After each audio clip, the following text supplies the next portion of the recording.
ఏంటి సిస్టర్ పొద్దున్నే sweet box ముందు పెట్టుకొని కూర్చున్నావు అని అంటున్నారా? స్వీట్ అయినా, హాట్ అయినా అదే బాక్స్‌లో ఉంచడం నాకు ఇష్టం ఉండదండి. వాటిని ఇలాగా ఖాళీ స్టీల్ బాక్స్‌లో పెట్టేస్తాను. అదొక అలవాటు నాకు.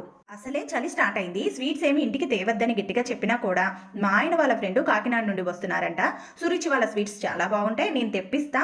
నీకు అరిసెలు కావాలా? కాజాలు కావాలా? అని కాల్ చేశారండి ఆఫీస్ నుండి 2 రోజుల క్రితం. నేను అసలే స్వీట్స్ వద్దంటే అరిసెలు కావాలా? కాజాలు కావాలా అంటావేంటి అని అంటే, సరే ఏదో ఒకటి తొందరగా చెప్పు అని అన్నారు. కాజాలు చాలు అరిసెలు సంక్రాంతికి తెప్పించుకుందామని అన్నా. ఏ రాజ్యాంగంలో రాసింది అరిసెలు సంక్రాంతిలోనే తినాలి అని ఆ ఒక్క మాటని కాల్ కట్ చేశారు. ఇంతకీ నేను స్వీట్స్ ఎందుకు వద్దన్నానంటే ఈ చలికి తిని మా వాళ్ళకి జలుబు దగ్గులు వస్తాయని నా బాధ అనుకుంటున్నారా? కాదండి, వాళ్ళకేముందండి 2 రోజులు సిరప్ వేస్తే సరిపోయింది. కానీ వాళ్ళ వల్ల నాకు దగ్గు జలుబు వచ్చింది అనుకోండి, నా యూట్యూబ్ ఛానల్ నా గొంతు మీద ఆధారపడింది. ఆ దగ్గు జలుబు వచ్చి మళ్ళీ వీడియోస్ పెట్టలేనేమో అని నా బాధ.